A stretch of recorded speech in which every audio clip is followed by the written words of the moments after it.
মোদির বিরুদ্ধে বাংলা বিরোধী মনোভাবের অভিযোগ।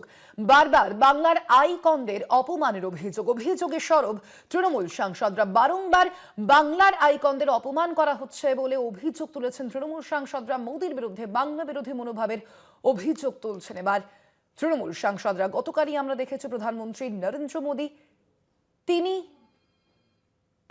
তিনি আমরা দেখেছি বঙ্কিমচন্দ্র চট্টোপাধ্যায়কে বঙ্কিম দা বলে সম্বোধন করেছিলেন এবং সেই মন্তব্যের পরেই কিন্তু আমরা দেখতে পাচ্ছি তৃণমূল সাংসদরা তারা এই অভিযোগ সামনে এনেছেন। আরো বিস্তারিত ফোন লাইনে রয়েছেন প্রতিনিধি দেবাশিস সেনগুপ্ত। দেবাশিস, তৃণমূল সাংসদদের ঠিক কি অভিযোগ, কি বলছেন তারা এই বিষয়ে?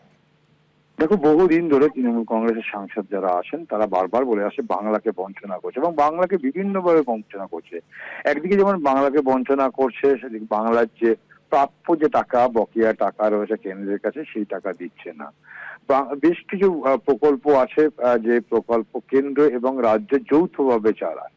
সেই জায়গায় দাঁড়িয়ে কেন্দ্রীয় সেই প্রকল্পের টাকা কেন্দ্রীয় সরকার দিচ্ছে না, বাংলাকে তার সাধ্যমতো তার ক্ষমতা তার মধ্যে সেই প্রকল্পগুলো বন্ধ না করে রাজ্যের মুখ্যমন্ত্রী মমতা বন্দ্যোপাধ্যায় চালিয়ে যাচ্ছেন।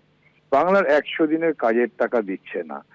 বাংলার যারা শ্রমিক, যারা পরিযায়ী শ্রমিক, যারা অন্য রাজ্যে ভিন রাজ্যে গিয়ে, বিশেষত বিজেপি শাসিত রাজ্যগুলো যখন সেখানে যাচ্ছে, সেখানে যখন কাজ করছে, তাদের সমস্ত নথিপত্র থাকা সত্ত্বেও তাদের বিভিন্নভাবে হেনস্থা করা হচ্ছে, কখনো মারধর করা হচ্ছে, কখনো বাংলাদেশি বলে দিকে দেওয়া হচ্ছে। এর পাশাপাশি যেটা হচ্ছে যে বাংলার মনীষীদের নিয়ে বিভিন্নভাবে তারা বিকৃত করেছে। এর আগেও আমরা দেখেছি অমিত শাহ এসেছিলেন কলকাতায়, তিনি মিছিল করেছেন, বিদ্যাসাগরের মূর্তি ভাঙা হয়েছে। একাধিক বছর বাংলার সম্বন্ধে, বাংলার বিষয় না জেনে বিভিন্ন রকম তারা উক্তি করেছে।